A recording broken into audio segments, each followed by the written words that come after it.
Welcome to our channel. Today we will explore a shocking event that just happened at the Vatican. The new Pope Robert Prevoste, also known as Pope Leo XIV, has just broken his silence with some surprising revelations about his predecessor, Pope Francis, that have shocked the world. Will his words change the way we view the Catholic Church? Find out in this video. Now let's dive into the story that's shaking the Vatican. New Pope Robert Prevoste, aka Pope Leo XIV, has just broken his silence on Pope Francis for the first time, and what he revealed has the world in a tizzy. From insider secrets to shocking controversies, this video breaks it all down. Watch until the end to understand why this could change the future of the Catholic Church. Have you ever heard or know about the Vatican's internal secrets? If yes, leave the number 1 in the comment section. If no, comment the number 0. Enjoy the video to discover Pope Robert Prevoste's shocking revelations about Pope Francis, and don't forget to like and subscribe to support the channel.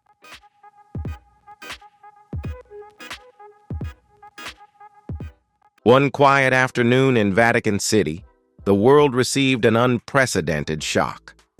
A pensive, thoughtful Pope Leo XIV sat down for an unexpected interview, his face weighed down by a burden too great to ignore.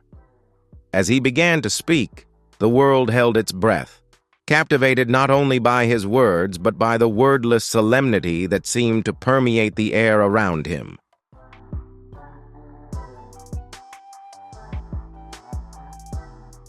For months, the death of Pope Francis cast a shadow over the Catholic Church, shrouding the Holy City in unanswered questions and a sense of unease.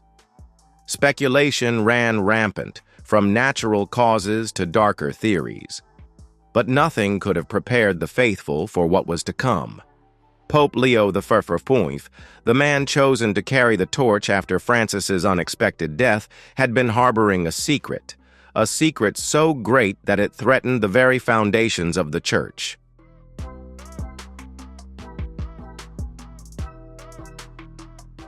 In a breathtaking moment, Pope Leo XIV, his voice trembling and his eyes filled with fear and deep regret, revealed a shocking secret. Just hours before his death, Pope Francis had given his successor a sealed list of names, carefully written in his own hand. The chilling warning Francis uttered was like a curse. "They will come for you next if you open it." The confession, like a bolt from the blue, sent shockwaves not only through the Catholic Church, but throughout the world.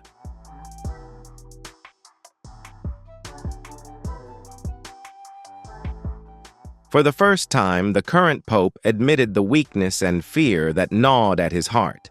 "I still haven't opened it. I'm afraid of what it will do to me." A rare moment revealing the fragility of a man who is shouldering the responsibility of spiritual leadership for billions of believers.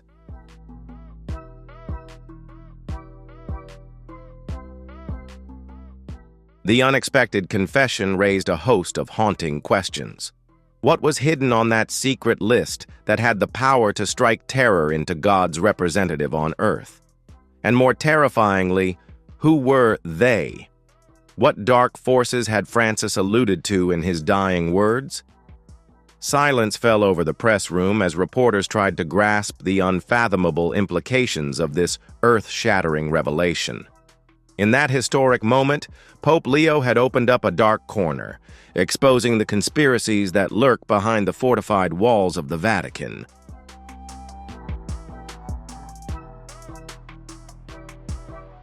What secrets are hidden in that list? Who are the invisible powers that are still manipulating everything from the shadows?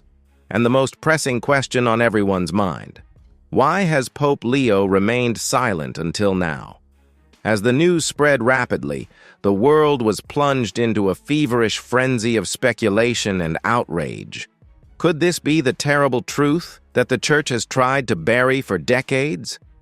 The faithful, already suffering from successive crises of faith due to scandals, now face deep doubts about the integrity of their spiritual leaders. Pope Leo's eerie silence only heightens concerns about a sinister plot at the heart of the Vatican.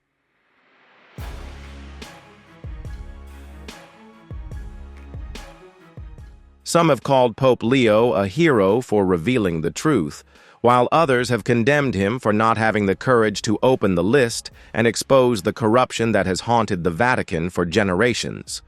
Behind the scenes, the Vatican's most influential figures have been acting quickly, their polished facades cracking under the weight of a potential scandal of unprecedented scale. What do you think of the recent turmoil in the Vatican? Have you discussed this topic with your friends? If so, leave a 2 in the comments, and if not, a 5. Watch the video to discover Pope Robert Prevoste's shocking revelations about Pope Francis, and don't forget to like and subscribe to support the channel.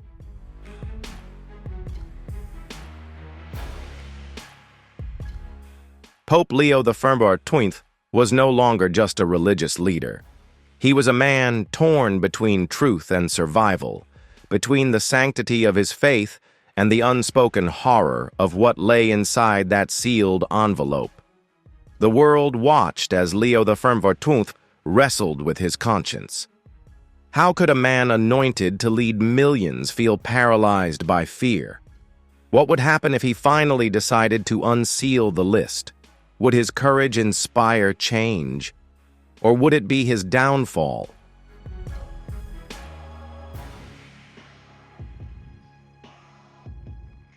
Believers, curious, and skeptics alike sit on the edge, wondering whether Leo has the strength to face the legacy of Pope Francis.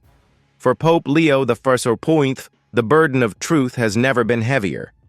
And for those in power, the countdown to exposure has begun. The towering walls of the Vatican, ancient and fortified, have witnessed centuries of power, faith, and secrecy.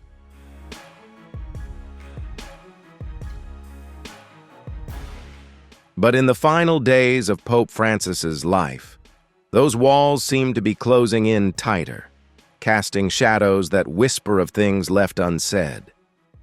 His health has always been a matter of public speculation, but his sudden decline, marked by whispers of fatigue and unusual isolation, has sent ripples of concern through the halls of St. Peter's Basilica.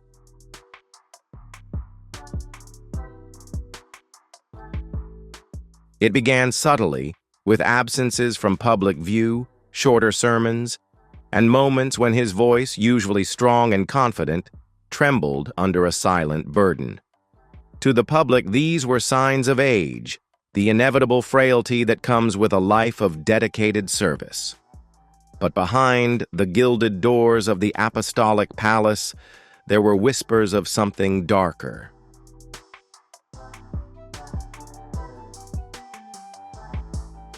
Cardinals and close aides began to whisper about secret meetings between Pope Francis and a small group of chosen people. The gatherings took place in the dark, away from prying eyes and prying ears. On several occasions, Pope Francis was seen hurrying through the corridors, flanked by unfamiliar faces who were rarely seen in the familiar rituals of the Vatican. The Swiss guards, with their absolute loyalty and steadfast silence, remained firmly in place, never revealing what they had witnessed. But their eyes were sharper, more alert, as if on the lookout for an invisible threat.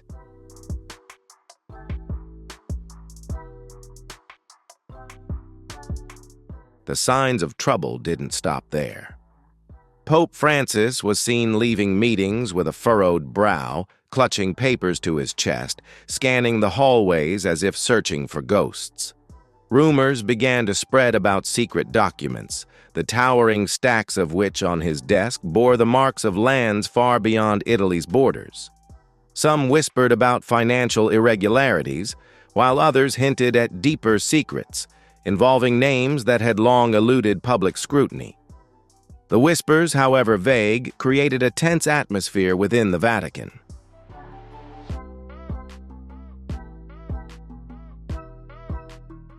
It all became clearer one evening, just weeks before his death, when Pope Francis made an unusual request: a private audience with Pope Leo XIII. The scene took place in a simple room lit by flickering candles, with heavy istituto curtains covering the windows, separating them from the outside world. Leo arrived in silence, escorted by 2 guards. After a nod from Pope Francis, they left, closing the door behind them. In that quiet space, Pope Francis revealed the list.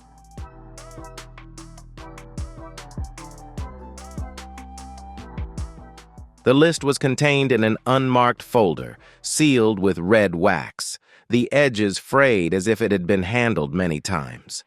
With a hand that shook, not from age but from fear, Pope Francis handed it to Leo. "They will come for you if you open it," he whispered, his voice choked with anxiety. Leo, overwhelmed by the gravity of the moment, hesitated before taking it.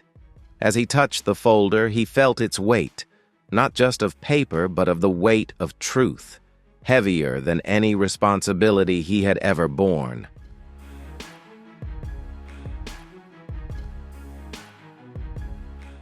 His eyes met Francis's, searching for clarity, for meaning, but all he saw was a weariness that spoke of battles fought in silence.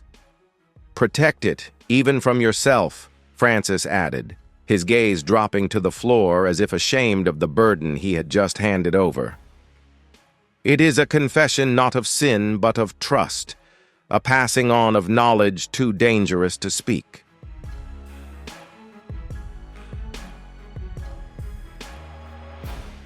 Pope Leo accepted the vague explanation, nodding slowly as his mind speculated about the names and secrets hidden in the simple folder.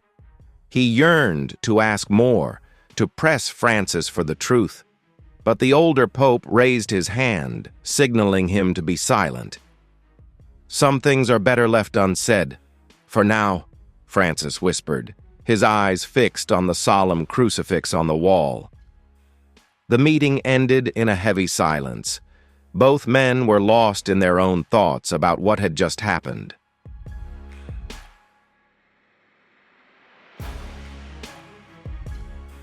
In the weeks that followed, Francis's isolation deepened. He repeatedly canceled public appearances, citing exhaustion and illness. Even his closest advisors became harder to reach. Their presence in the Vatican corridors dwindled to hurried whispers and hurried footsteps. Vatican doctors were summoned regularly, and their expressions grew more serious each time they left the papal apartments. Rumors began to spread that Francis had become paranoid, refusing meals not prepared by his staff, ordering his private rooms to be searched for listening devices, and doubling the number of guards outside his door.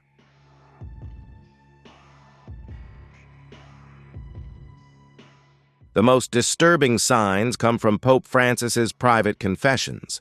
Priests summoned to his side emerge pale-faced, silent, whispering about the burdens he carries. Some describe him as haunted, with his prayers growing longer and more desperate, his penances increasingly severe. There are stories of him spending entire nights kneeling before the great altar of St. Peter's Basilica, muttering in Latin, clutching his ancient rosary so tightly that his knuckles turn white. These moments, hidden behind the thick walls of the Vatican, paint a picture of a man torn by secrets too great to bear alone.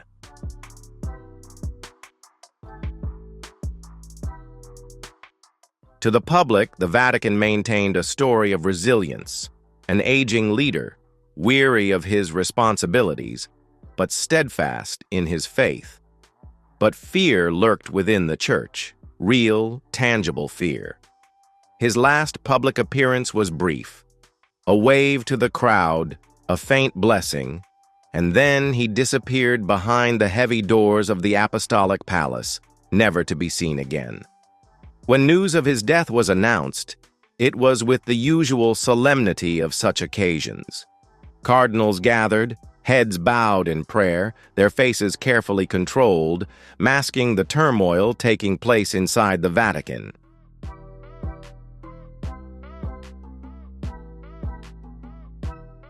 The faithful mourned. Their sorrow was genuine.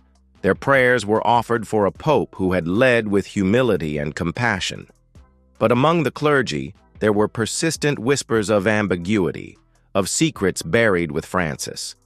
The Vatican's official statement spoke of health complications, a story that was easily accepted by the public. But among those who knew better, who had witnessed his final days, there was still the suspicion that his death was not just a passing, but the sealing of secrets too dangerous to expose.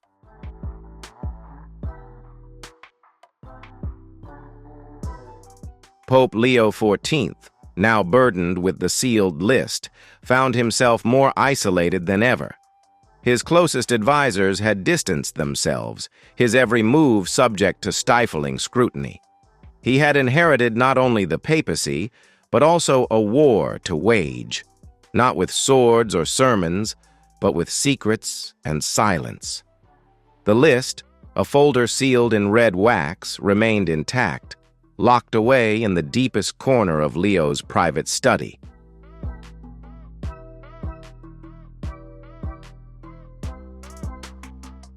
He did not open it, not yet, and perhaps, as Francis warned, he never would.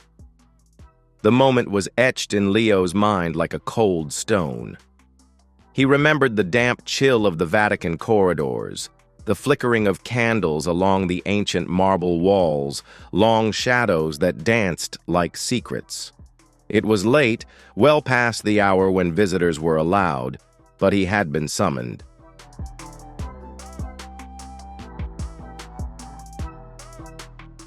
A Swiss guard on duty knocked lightly on his door, his expression far from his usual calm. "His Holiness requests your presence," he said curtly, before stepping aside to make way for Leo. Leo's footsteps echoed on the cold stone floors as he was led through the labyrinthine corridors of the Apostolic Palace. The silence was profound, almost suffocating. The guard escorted him through passageways that few had the privilege or authority to tread.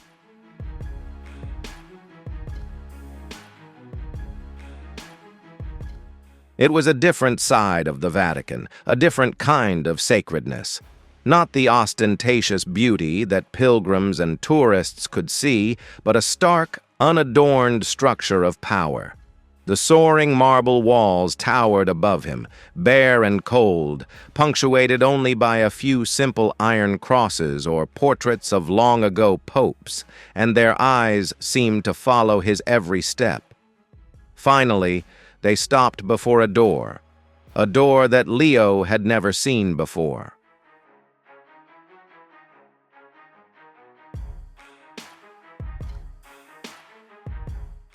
It was heavy and ancient, stained with centuries of time. The guard stepped forward, pulling a bronze key from his cloak. The key turned with a soft groan, and the door slowly opened, revealing a room bathed in soft candlelight. The air was thick with the scent of incense, wisps of smoke curling up to the ceiling. Pope Francis sat alone at a simple wooden table, his hands clasped before him, his eyes fixed on the door as Pope Leo entered.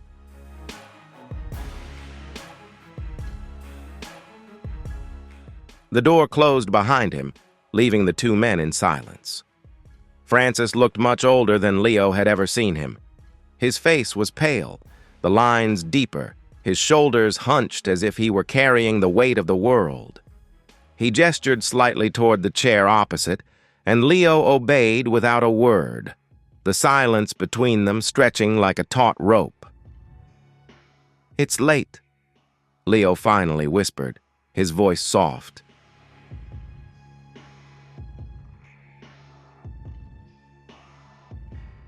He was not used to such secret meetings, certainly not with the Pope himself, and especially not at this hour. But Francis nodded slightly, his eyes tired but still sharp. "There are things," Francis began, his voice steady despite the exhaustion evident on his face.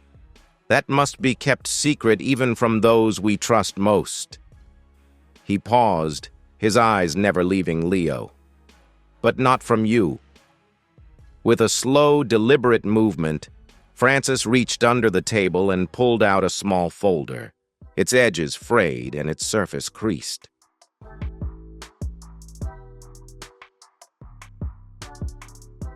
He slid it across the table, and Leo hesitated before picking it up.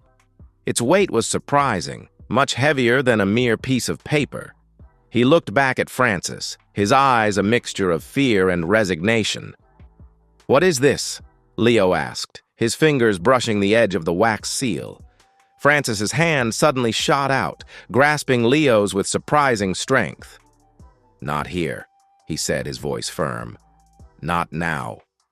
His gaze softened, and he withdrew his hand, folding it again on the table. "You will know when the time is right, but not now." Leo swallowed, his eyes dropping to the document.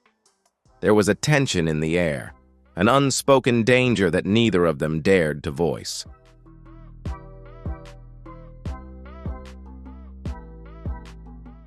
He considered asking more, pressing Francis for answers, but something in the man's eyes made him silent. It was fear, raw and unshakable, something that clung to the bones and ate into the soul. Leo had seen many things in his time at the Vatican. Whispers of intrigue, shadows of political manipulation, but he had never seen a pope so afraid.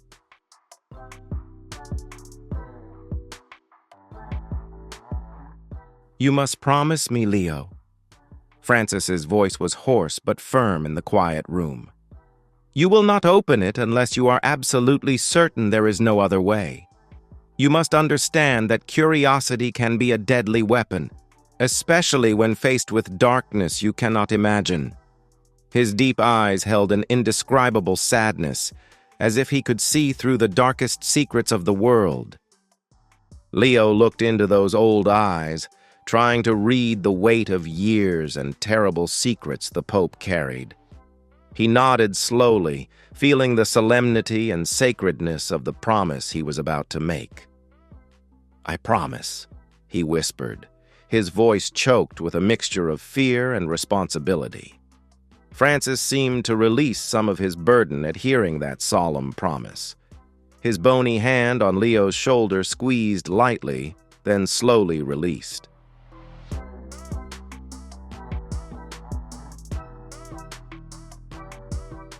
"Keep it safe, Leo," Francis said, his voice fading a little as if all the strength was leaving his body. "Pray that you never have to face the day when you have to break this seal." He took a step back, holding onto the edge of the wooden table for balance, his fatigue evident in his slow movements.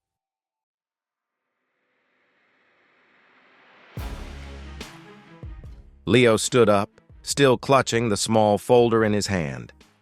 It had no physical weight, but he felt the invisible weight of the terrible secrets it held. He took one last look at Francis, the old Pope's pale face bathed in the flickering candlelight. Without another word, Leo understood that this secret meeting had changed him forever, placed upon him a responsibility he had never dared to imagine.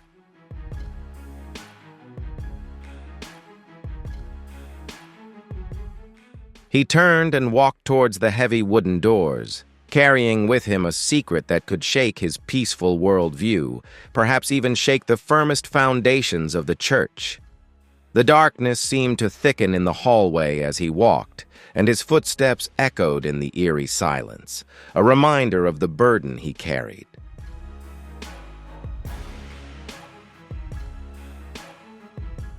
As the door closed behind him, Leo knew his life would never be the same again. He was now the keeper of a dangerous secret, a hidden power that could bring salvation or destruction. He clenched the folder in his hands, determined to keep his promise to Francis. But deep in his heart, a vague anxiety began to grow.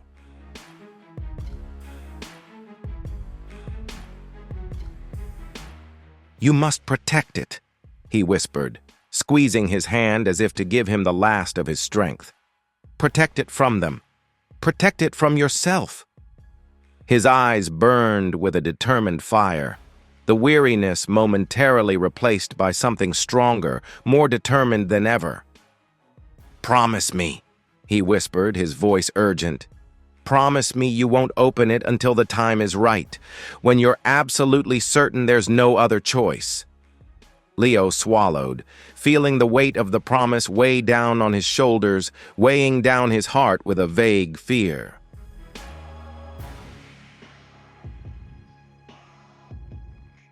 "I promise," he replied, his voice trying to be steady, though his hand shook slightly as he returned the Pope's weak but meaningful squeeze. Francis nodded, his expression softening a little, as if a burden had been lifted. "Good," he whispered, a sigh of relief. "Good." He took a step back, his hands clasped behind his back, his tired gaze returning to the solemn crucifix above the doorframe. "God protect you, Leo. You'll need it." Without another word, the heavy wooden door swung open, and the Swiss guards emerged, their young faces blank, their eyes staring straight ahead like lifeless statues.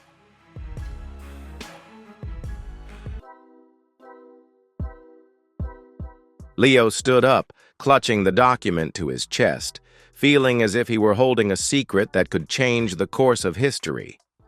He turned to look at Francis one last time, but the man had returned to his worn chair, head bowed in silent prayer, seemingly exhausted. The door slammed shut behind him, and Leo was led back through the cold, winding corridors of the Vatican, the document still sealed and rigid in his arms.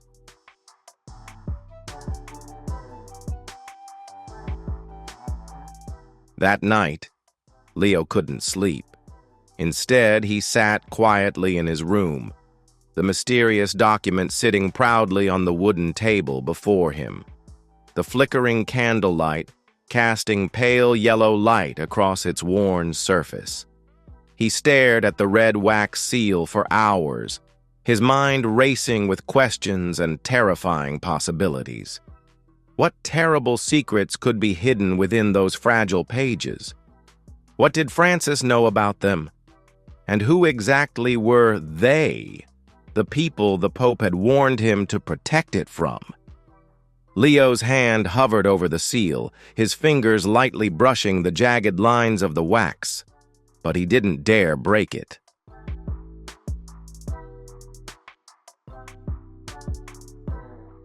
Not yet. He had made a sacred promise to the dying Pope, a promise he knew he had to keep at all costs.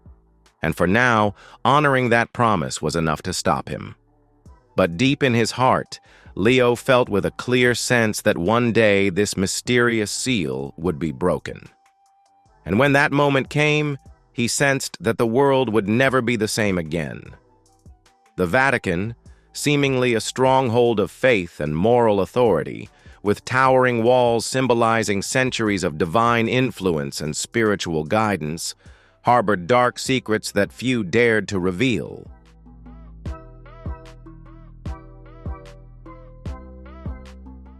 But behind the splendor of St. Peter's Basilica and the sacred veneration of the Sistine Chapel, hidden in cold marble corridors and secret chambers, there exists another Vatican, a place not just of prayer and redemption, but of power and hidden intrigue. It is a world where whispers speak louder than eloquent sermons, and alliances are forged not on faith but on fear and self-interest.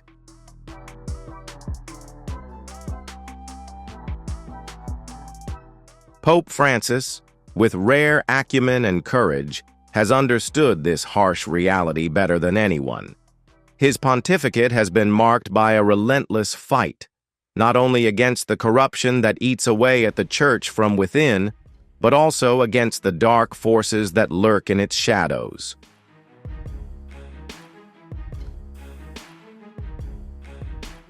Some in the Vatican have grown accustomed to the luxury of unchecked power, They sit on the boards of global organizations, hold stakes in multinational corporations, and move money through opaque financial networks with little accountability. For them, Pope Francis's reforms threaten not just their wealth, but their very existence. These men, hiding behind a veneer of morality, have built personal empires on the foundations of the Church, using their influence to maintain power and avoid scrutiny. They see the sealed list as a ticking time bomb that could destroy everything they have built.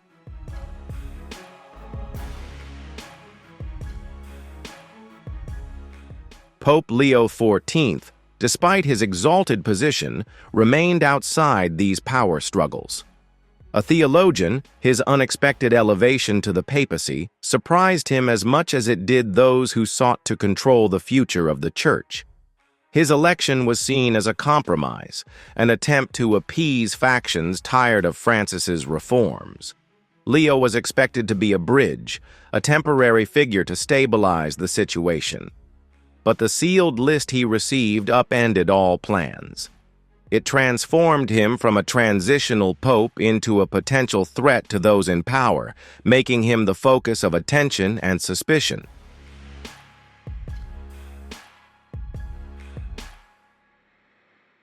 There were whispers among the cardinals, quiet and almost inaudible, about the list and its contents. Some dismissed it as a myth, a fabrication designed to frighten and stifle dissent. But others, who had seen Francis's anxious gaze in the final months of his life, knew the list was real. They saw Francis's inner circle shrinking, with advisors being quietly shuffled or removed. Pope Leo XIV, though new to Vatican politics, was not naive. He understood that holding the list put him in extreme danger, not just because of its contents, but because it threatened the very foundations of power for those who manipulated the Church from the shadows.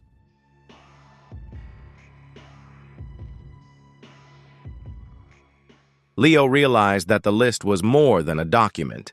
It was a direct threat to the Church's power structure.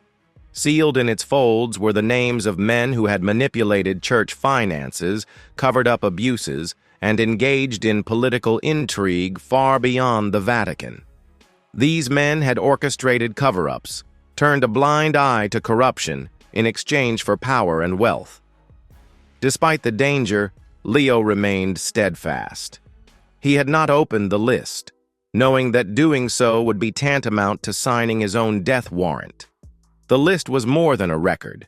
It was leverage, something more valuable than faith in Vatican politics, and Leo was determined to use it judiciously.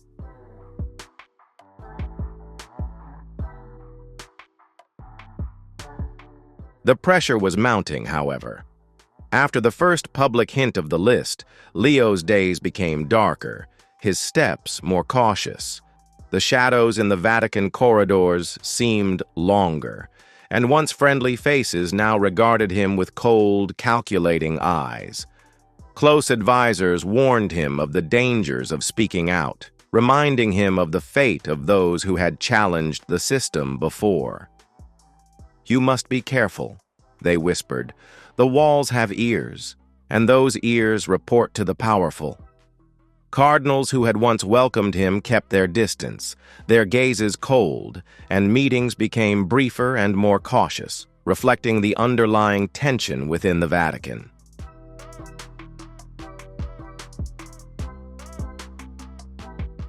Leo was not naive to the politics of silence. He knew that those who spoke too freely were often relegated to distant dioceses or forced into quiet retirement. Yet he forged ahead, quietly building his own inner circle, men and women of faith who shared his desire for reform. They met in secret, whispering behind locked doors, discussing the list and its potential for change. These conversations were not just plans, but also a glimmer of hope that the Church might be healed from the decades of accumulated corruption.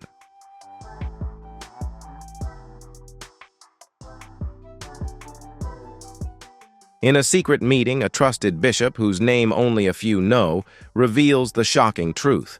The list is not just a collection of names, but a map, a guide to understanding the web of power that has held the Church captive for centuries. "If you reveal this," he warns, his voice low and firm, "you will be hunted down." This warning makes Leo realize the scale of the battle he is facing. It is not just a fight for the truth, but a fight for survival, not just for himself, but for the future of the Church he has sworn to protect.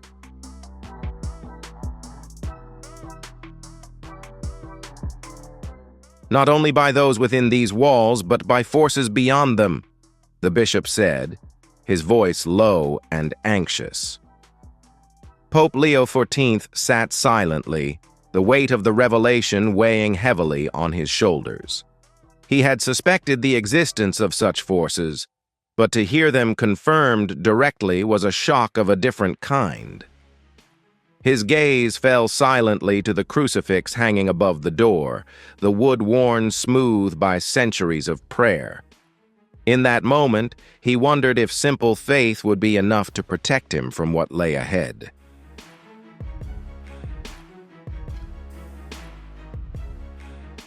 The bishop leaned closer, his voice dropping to a barely audible whisper. "They control more than just this place. The banks, the government, the entire economy. The Church is just one branch of their web of influence." His eyes locked with Leo's, unblinking, as if to emphasize the seriousness. "If you open that list, you will light a fire in a room filled with gasoline."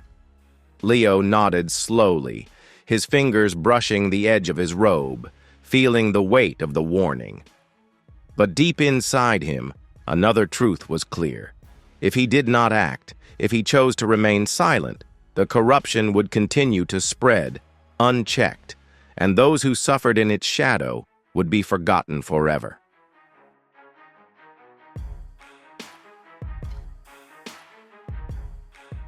Pope Leo XIV rose, his face firm, as if he had found a new resolve. He understood that he had been chosen not simply by the cardinals who wanted to use him as a puppet, but perhaps by a higher purpose. He would not remain silent forever. The sealed list would not remain hidden forever. But he knew that the time had not yet come. He needed to wait, watch, and prepare for the coming battle. With every step he took, he felt the truth smoldering, waiting to be ignited, and he resolved to be the one to carry the torch when the time came.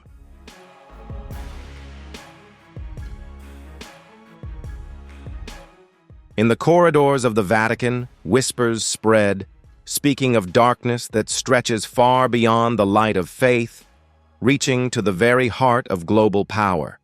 For centuries, the Catholic Church has been a beacon of moral authority, a pillar of integrity in a sinful world. But now, the whispers reveal a terrifying truth.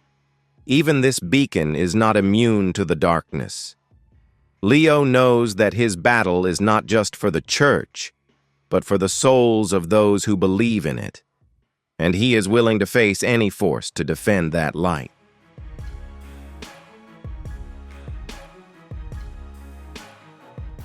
Behind the gilded walls of the Holy See, a darkness has long been hidden, a web of corruption and influence that few dare speak of, even in private whispers. Pope Francis, a man of the people, entered the Vatican determined to break the chains of secrecy that have bound the Church for generations. It was not ambition that drove him, but necessity. He has seen the scars left by decades of cover-ups, hidden abuses, shady financial dealings disguised as charity, and the silent pain of those hurt by the very institution that was supposed to protect them.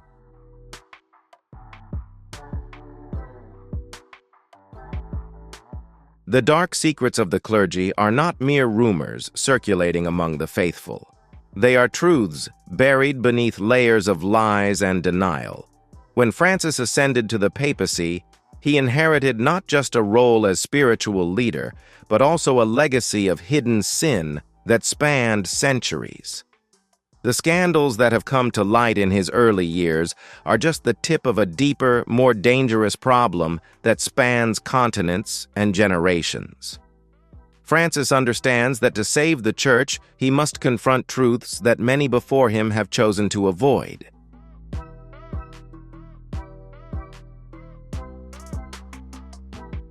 In his first year, Francis took action. He commissioned an internal audit of the Vatican's finances, demanding transparency from the Vatican Bank, an institution long shrouded in secrecy. The results were staggering. Billions of euros funneled through offshore accounts, secret investments in multinational corporations, and undisclosed government dealings that raised countless questions. The money trail led to names, cardinals, bishops, and even lay people with ties to organized crime. The revelations not only exposed financial corruption, but also revealed a web of power that extended far beyond the Vatican walls.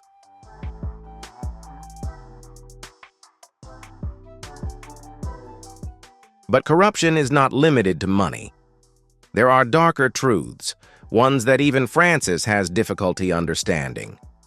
Over the years, reports of abuse within the Church have surfaced, accusations suppressed with money and intimidation. Victims, often the most vulnerable, have been left with shattered faith and shattered trust. Francis has come to realize that these secrets are not just a stain on the Church, but a betrayal of the very values it represents. He is determined to bring these truths to light, knowing that doing so will bring him face to face with powerful people who will do anything to protect their secrets.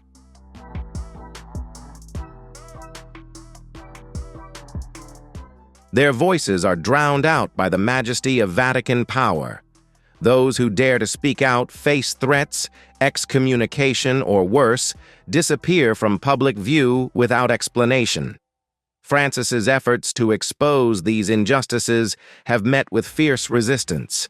Senior members of the clergy, who wield influence across continents, have resisted his reforms.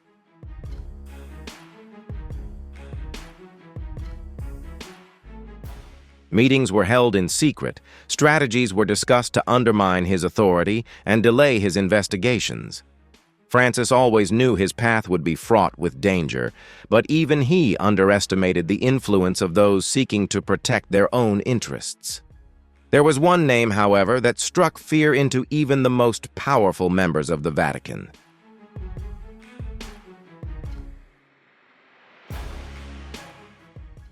Key, a cardinal with deep ties to the Vatican Bank and rumored links to international arms deals.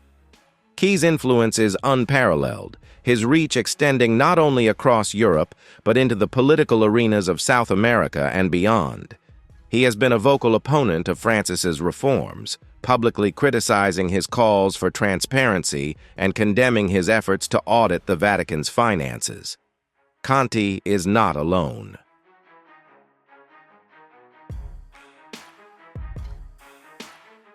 There are others whose names have cropped up again and again in the Vatican's financial records and secret documents. They operate in the shadows, orchestrating political intrigues that benefit only a select few, while the faithful are left in the dark. Pope Francis is aware of their machinations, and his list of suspects grows longer with each passing year.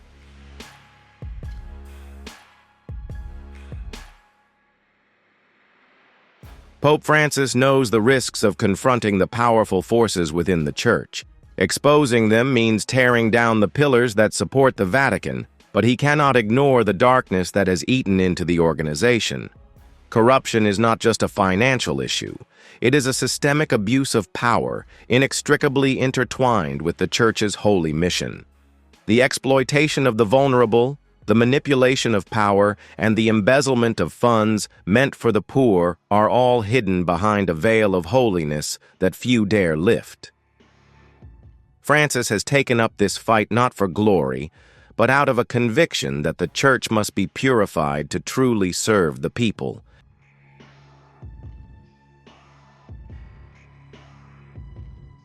For Pope Leo XIII, The weight of this truth was almost unbearable. As a bishop, he had heard whispers of cover-ups and secret deals, but they were usually dismissed as rumors.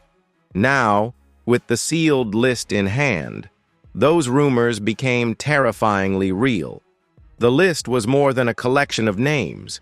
It was a ledger of sins, a record of those who had used the church for personal gain.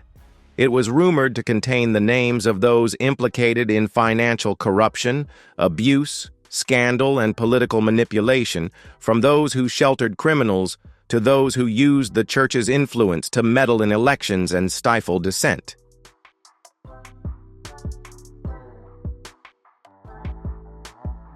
The web of corruption was so vast, it threatened to swallow the very soul of the Vatican. Leo's nights grew longer, his sleep troubled by the weight of the list. He prayed for guidance, for the strength to do the right thing, but the path ahead was uncertain.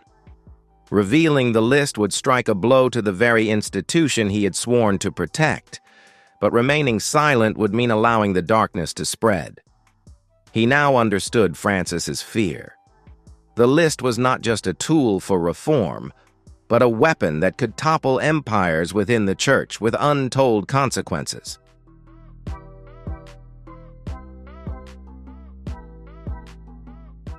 Francis had warned Leo of the dangers of the truth being exposed, but Leo could not shake the feeling that this was his mission, not just to guide the faithful, but to purify the church from within.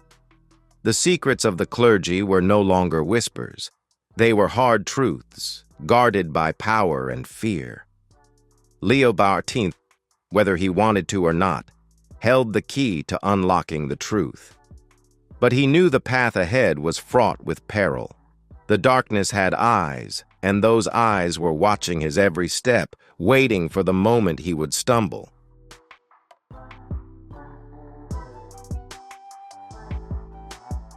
Yet, despite the danger, Leo felt something he had not felt in years: hope.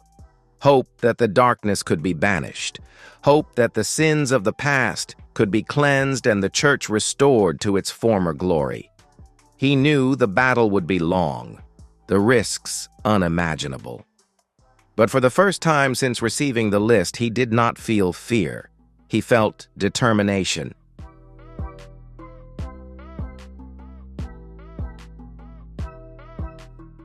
And in that resolution, Leo XIV took the first step toward redemption, not only for himself, but for the church he had sworn to protect.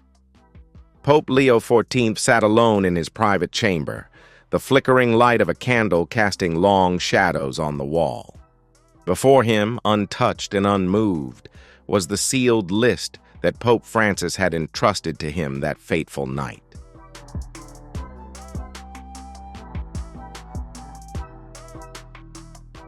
It lay on his desk, the red wax seal glinting in the soft light, unbroken and mysterious.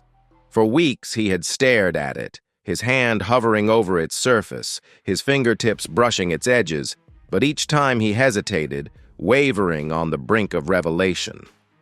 Silence had become his companion, a heavy, oppressive silence that stretched hours into days and days into weeks.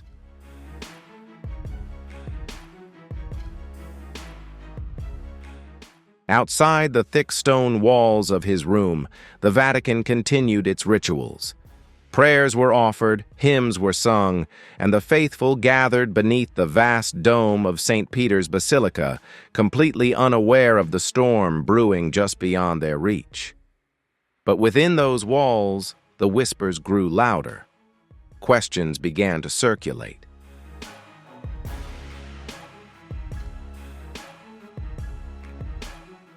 What has Pope Francis left behind? And why is Pope Leo not acting? The pressure mounting every day. The cardinals visit his rooms more often, their smiles forced, their eyes watchful. They speak of unity, of faith, of the need for continuity and trust. But beneath their words, Leo can feel the tension, the barely concealed urgency with which they urge him to move forward, to make a decision, to choose sides.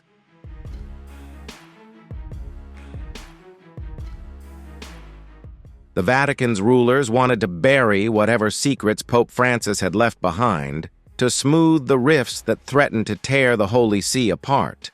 They hoped that Leo XIV, with his humble exterior and deep faith, would be instrumental in restoring order, quelling the widespread suspicions.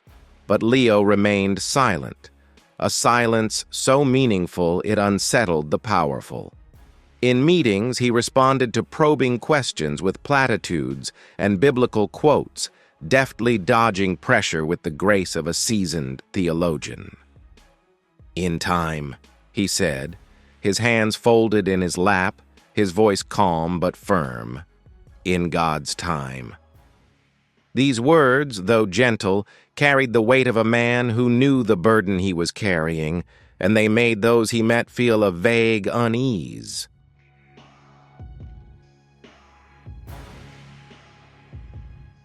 Even as he uttered these words of faith, Pope Leo XIV felt invisible walls closing in around him.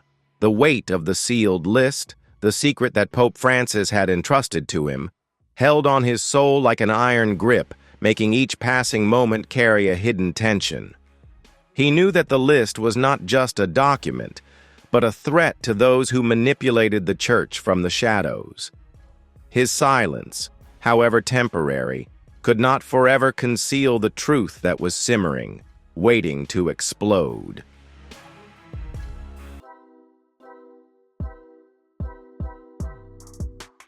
On one visit, Cardinal Giuseppe Cani, whose influence extended far beyond the Vatican walls, leaned toward Leo, his voice dropping to a meaningful whisper.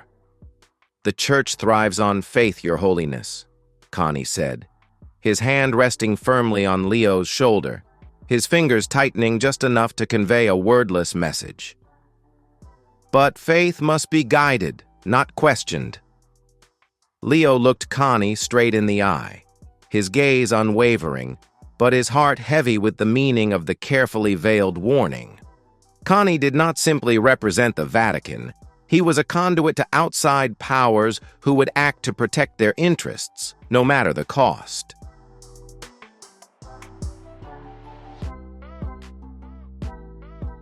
Leo understood the threat behind Cani's words. The cardinal's influence stretched across Europe and beyond, with his network of eyes and ears reaching into every corner of the Church and the outside world. His reach was formidable, but Leo was undeterred. He responded with a slight nod and a prayer for unity, a gesture that was enough to keep the peace without committing to anything. Cani left, clearly dissatisfied, her heavy footsteps echoing in the hallways like a lingering warning. Leo knew he had just refused an unspoken request, and that there would be consequences. People like Cani were not used to being thwarted, and they would not let him off easily.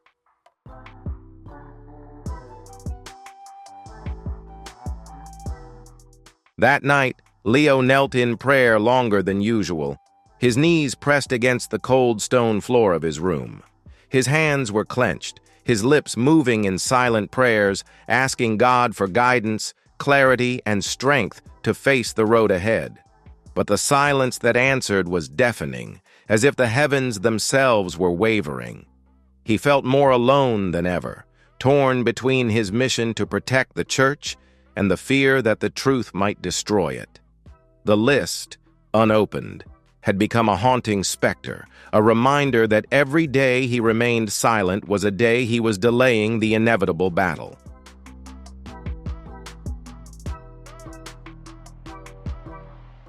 In the weeks that followed, the whispers in the Vatican grew louder, drifting like toxic smoke through the marble corridors. Cardinals and bishops once allied with Francis began to be isolated, reassigned to distant dioceses or pushed out of positions of influence. Cani's loyalists and conservatives consolidated their power, tightly controlling meetings and the flow of information within the Church. Leo sensed these changes, but he could not act openly. His every move was watched, his every word analyzed. He knew that any sign of resistance could have dire consequences, not only for himself, but for his supporters.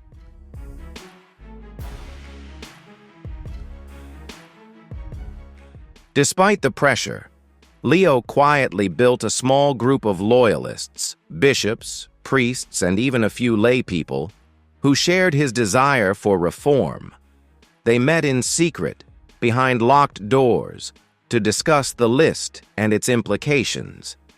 These conversations were not just plans but sources of hope, a reminder that not all of the church was corrupt. A young priest, his eyes burning with passion, once said to Leo, "If we don't stand up for the truth, Holy Father, who will?" Those words burned into Leo's mind, strengthening his resolve, even though he knew the road ahead was fraught with danger.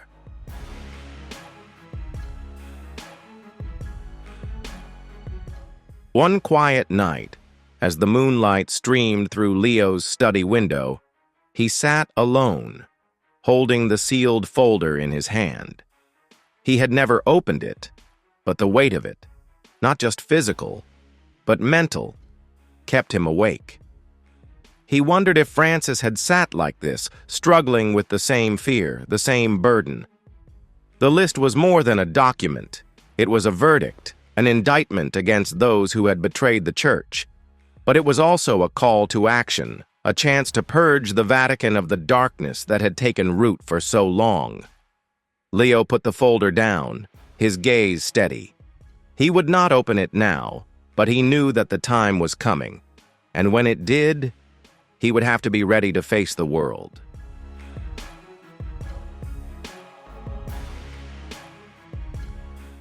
Whispers about the list began to spread beyond the Vatican, seeping into the public through newspaper articles and rumors. International media began to ask questions. Sensational headlines appeared in London, Paris, and New York, speculating about the contents of the secret list that Pope Leo XIV was said to have kept. Pressure from the outside grew, with journalists and activists demanding transparency. Meanwhile, inside the Vatican, the atmosphere became more oppressive. Cardinals close to Connie began holding closed-door meetings, discussing how to protect the Church from what they called instability. Leo knew that they were worried not just about the list, but about him, a pope who would not bow to their pressure.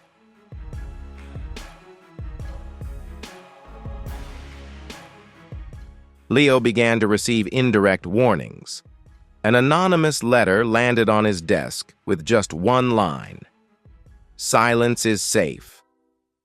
A bishop who had been loyal to Francis suddenly resigned, citing health reasons, but his eyes as he left the Vatican were filled with fear. Leo understood that the people behind the list, the people whose names were on it, were tightening their grip. They didn't just want the list gone, they wanted to make sure that anyone who threatened their power would be eliminated. But Leo refused to let fear overcome him. He continued to pray, continued to meet with loyalists, and continued to prepare for the day he would break his silence, knowing that it might be his last day in the light.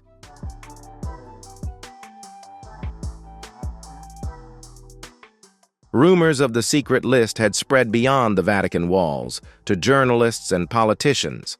Questions were asked in press conferences, and discreet investigations were conducted through secret channels.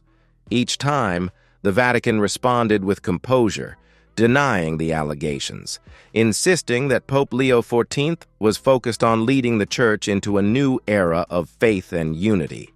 But behind the surface, the pressure was mounting. Behind closed doors, Leo's closest aides urged him to act. "Silence breeds speculation, Holy Father," one whispered in a private meeting. "The faithful are asking questions. If you don't speak up, someone else will." Leo responded calmly, but with measured words. The truth is not ready to be heard.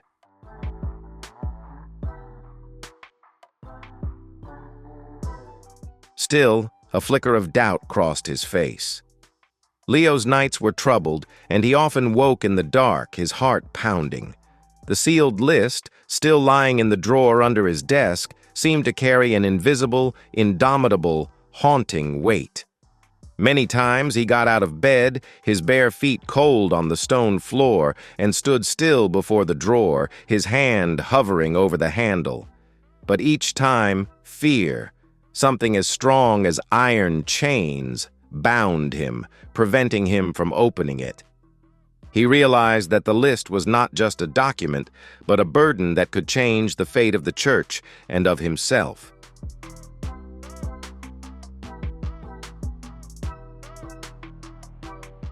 Leo considered confiding in someone, sharing the burden that weighed on his soul. But who could he trust? The Vatican walls hid secrets darker than many imagined. Not everyone in its corridors was a man of God.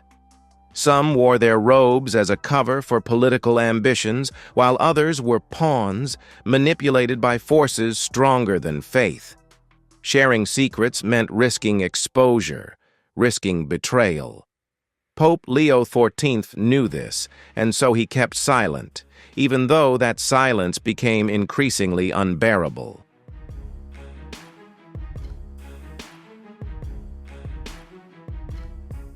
The outside world grew impatient with the Vatican's silence.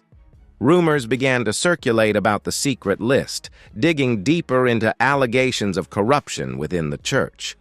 Commentators speculated about what Pope Francis might have discovered before his death, questioning whether his quest for transparency was related to his sudden death.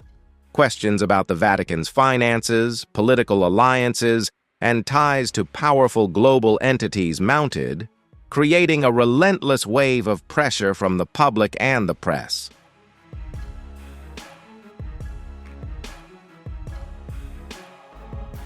The pressure grew each day, but Pope Leo XIV remained steadfast. He continued to appear in public, preaching sermons on unity and faith, blessing crowds, shaking hands with dignitaries, and smiling for the cameras. Yet those who looked closely saw a strain etched into his face. His once bright eyes were clouded by a shadow of doubt. His walk slowed, and his speeches became more measured, as if each word was being weighed to avoid igniting an even greater storm.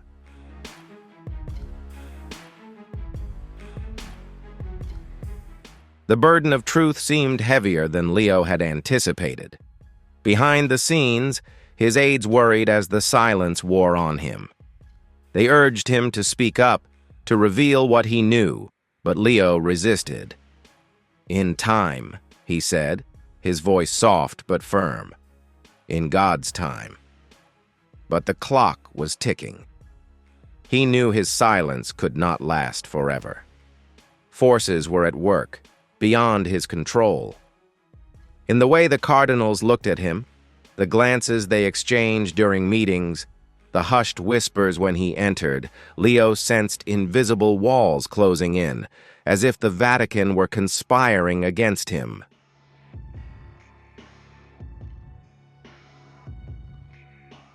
Inside the Vatican, those in power began to act to protect their interests. Secret meetings took place at night, where cardinals and advisors discussed how to contain the unrest that the list might cause. Some suggested that Leo be persuaded or forced to hand over the list, while others whispered about more drastic measures. They knew that if the list were made public, it would not only expose corruption, but threaten the entire power structure they had built over decades. Leo, though he did not attend these meetings, sensed a change in the atmosphere. Smiles became strained, greetings became cold, and eyes followed him with wariness.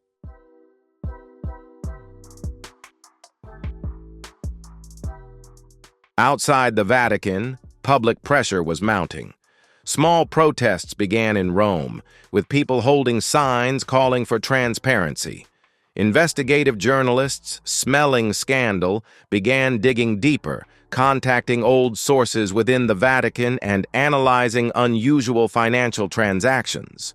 A Paris article even questioned whether Pope Francis's death was actually due to health complications, sparking a new wave of speculation. Leo, though trying to remain calm, could not ignore the growing voices demanding the truth.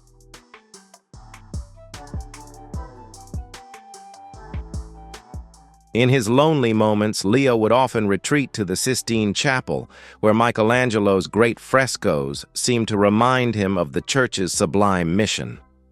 He knelt before the altar, begging God for clarity. "Do I have the strength?" he whispered, his voice trembling. The list, unopened, had become a symbol of his inner struggle, between faith and fear, between duty and danger. He knew that revealing the list would destroy not only the corrupt but also the church's image in the eyes of millions of believers. But he also believed that the truth, however painful, was the only way to save the Vatican's soul.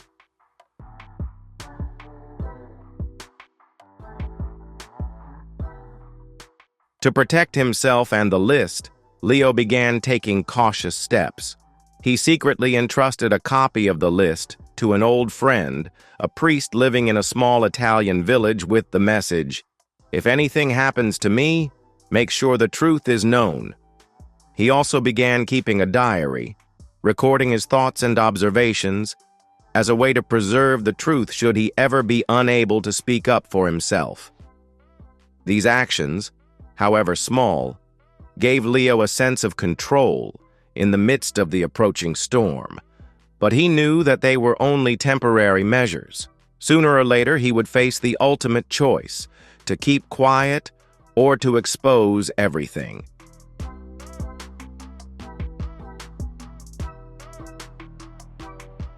Meanwhile, the men in the shadows were not sitting still.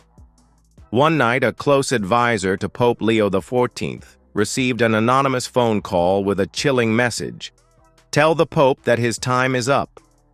The threat quickly reached Leo, but instead of scaring him, it strengthened his resolve. He began preparing a major speech scheduled to be delivered at a public ceremony in St. Peter's Square. Although he had not yet decided whether to reveal the list, Leo knew he needed to send a strong message, not just to the faithful, but also to those who were plotting to manipulate the church. In his lonely hours of prayer, he asked God to guide him, whether the path ahead led to light or darkness.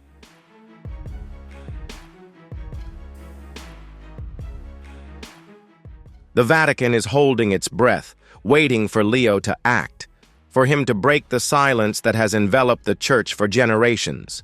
But Leo waits, prays, hopes that the way forward will become clear. Yet deep down, he knows that silence cannot be a shield forever. The sealed list, with its secrets locked away, remains silent but not forgotten. It is a promise to Pope Francis, a burden that weighs ever heavier on Leo's shoulders. For now, he chooses to wait. But the world outside is waiting too, and the Vatican walls are not as quiet as they appear.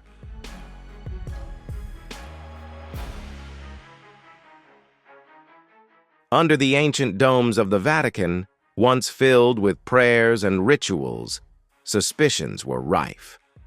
After Pope Leo XIV's long silence, whispers of the list began to circulate, carrying with them both urgency and fear. Cardinal Giuseppe Cani, an influential figure with a reputation for conservatism and control of the Vatican Bank, quickly took the helm of the faction that wanted to quell the rumors. In secret meetings, Cani's group agreed information must be kept under absolute control. The list was never mentioned directly. It was simply the problem, a nameless but powerful shadow.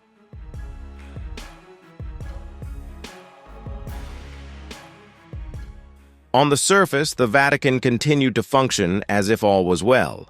Leo XIV continued to make public appearances, preaching about faith and unity.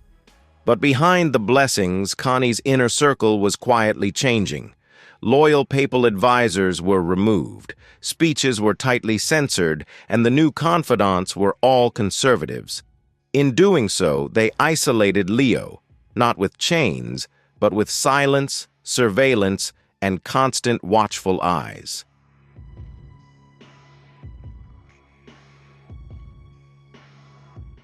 Meanwhile, a media campaign was launched across Europe. Connie appeared in public, dismissing rumors and asserting the strength of the Church. Newspaper articles began to paint Leo as tired, alone, and weak, hints disguised as polite language. The Vatican Bank was also tightened, and the money flows became more opaque than ever, undermining the transparency efforts of Pope Francis, all in preparation for one possibility: forcing Leo to abdicate or making him a puppet in a manipulated curia.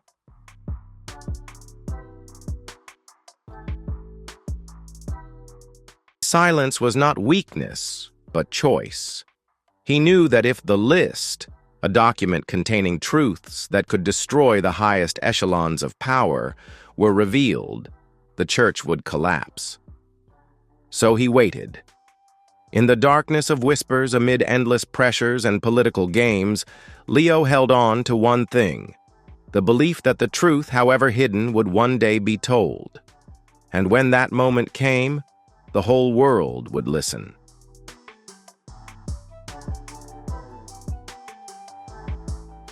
Europe, by contrast, has seen a more polarized response. In Spain and Italy, protests erupted outside cathedrals. Crowds gathered with signs demanding answers, their voices echoing through city squares as the calls for justice grew louder. Outside the main gate of the Vatican, a crowd of nearly 5,000 people gathered, their chants harmonizing with the ringing of church bells. "Show us the truth!" they shouted, their voices echoing through the barriers set up by the Swiss Guard. But the gates remained closed, and the Vatican's response was silence.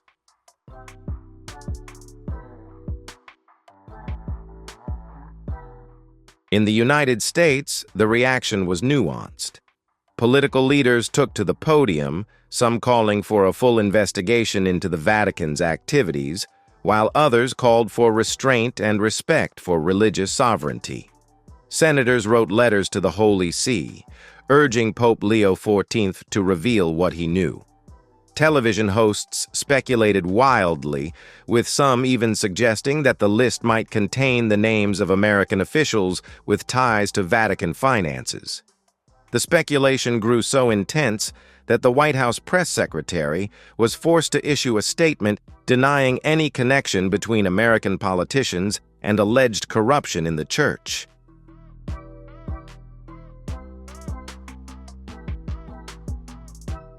Not all the reactions were political. Within the Catholic Church itself, believers were divided. Some saw Pope Leo XIV as a martyr in waiting, a beacon of truth holding back the tide of corruption that threatened the sanctity of the Church. Others, however, questioned his silence, wondering whether his hesitation was complicity.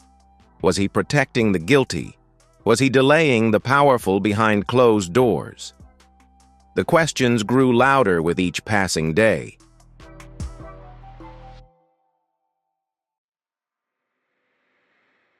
In Ireland, where the Catholic Church has long dominated politics and society, the reaction was particularly violent. Parishioners stormed Sunday Mass, demanding answers from local clergy. Priests found themselves at the center of a storm they could neither calm nor control. In some cases, services were disrupted entirely, with parishioners standing in the aisles, shouting for justice, for answers, for the truth. For the first time in decades, the power of the Church in Ireland seemed to be faltering. Its grip on the faithful began to slip as doubt crept in.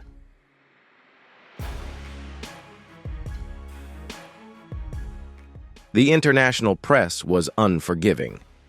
Investigative journalists began digging into the Vatican archives, searching for any clues that might shed light on the tightly woven veil of secrecy. Reporters camped outside the gates of the Vatican, their cameras trained on every movement, every shadow that passed behind the bars. Every time Pope Leo XIV appeared in public, questions rang out from behind the barricades. Is the list real? Will he tell the world the truth? Who is he protecting?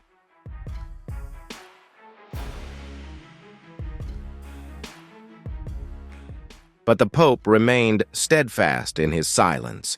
His public speeches grew briefer, each appearance more measured and deliberate. He spoke of faith, of unity, of trust in God's plan, but never once did he mention a list. To those hungry for answers, his silence was jarring. But to those who believed in him, it was a sign of strength, proof that he would not succumb to pressure from worldly forces.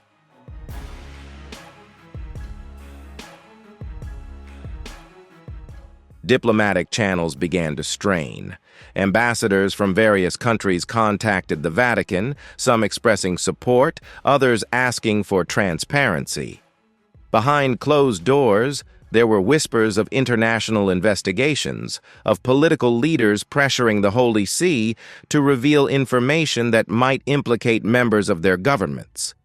The European Union issued a statement calling for a thorough, independent investigation into any allegations of corruption within the Vatican.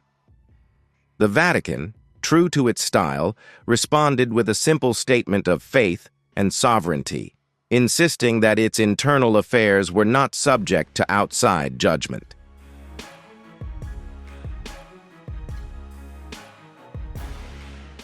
Not all the pressure is coming from outside, however.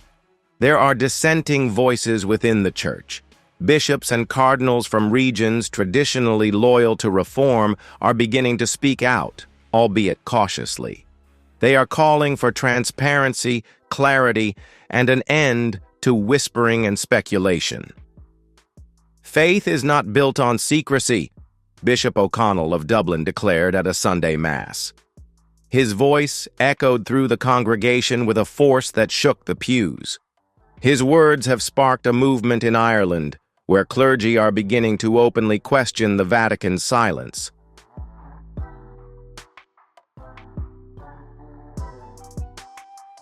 As international pressure mounted, online petitions attracted millions of signatures, demanding that Pope Leo XIV reveal the supposedly hidden truth. Social media campaigns spread with hashtags trending worldwide. The Vatican, once an impregnable fortress, was now forced into a passive position under the world's scrutiny. Yet Leo XIV remained silent, continuing to pray and reflect. He did not respond, did not explain, just kept quiet, leaving the world waiting in suspense.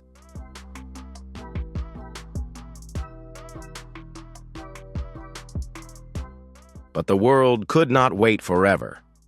The whispers grew louder, becoming public calls, powerful and urgent.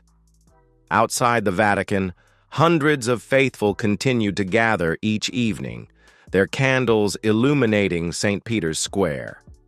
The prayer was no longer just a prayer for spiritual guidance, but a plea for justice. Across continents, Catholic communities were at a crossroads, to continue to trust or to begin to question. The Vatican, the unchanging symbol of holiness, was now, for the first time in generations, at risk of collapsing from within because of the secrets it had believed it could keep hidden forever. And the world, like a giant witness, was waiting, not for a prayer, but for an answer.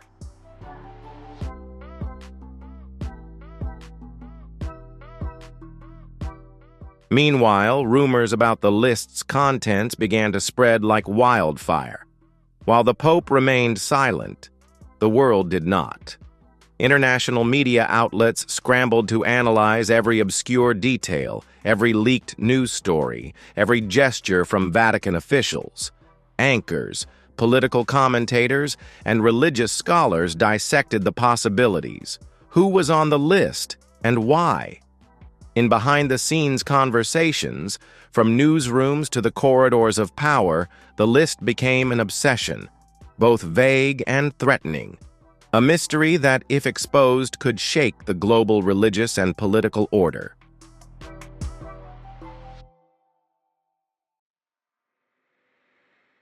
It wasn't just the media that got involved. Politicians, businessmen, and even high-ranking clergy began whispering, asking questions. seeking the truth behind the walls of the Holy See. Names were being whispered in private conversations, names linked to power, money, and scandals that had never been revealed. These whispers reached far beyond Italy, echoing in Swiss banks, Monaco mansions, and the halls of Parliament. A sense of unease pervaded the air. Perhaps, just perhaps, the list did exist, and if it were revealed, it would shake what seemed an unshakable foundation.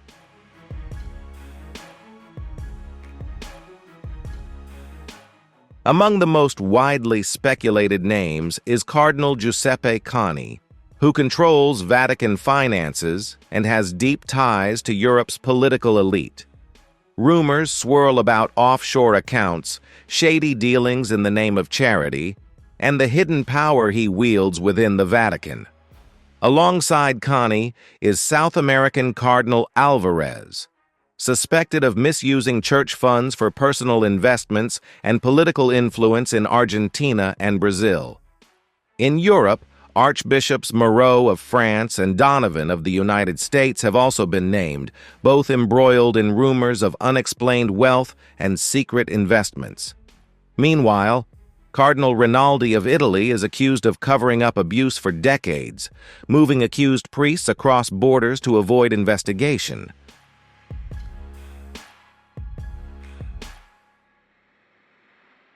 The rumors no longer stay within the Vatican. In Rome, private investigators receive anonymous tips, and former Vatican employees tell of locked rooms, secret ledgers, and a web of off-the-books accounts run by the Vatican Bank. Money flows in from everywhere: donations, grants, investments, but its destination is opaque. The Italian government has come under public pressure to investigate, but the Vatican, as a sovereign state, has maintained a veil of silence, protected by tradition and international treaties. Across the globe, from Brazil to Spain to Africa, calls for transparency have been mounting, forcing bishops and priests to reassure their parishioners.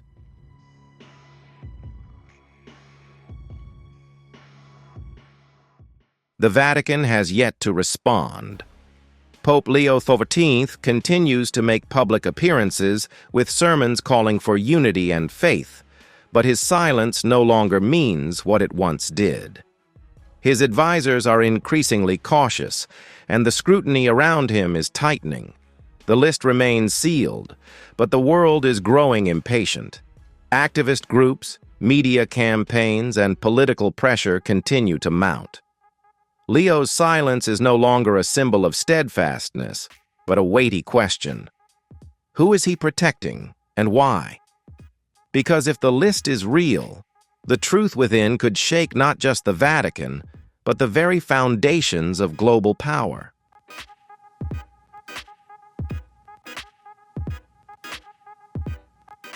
Thank you for joining us in this video exploring Pope Robert Prevoste's shocking revelations about Pope Francis.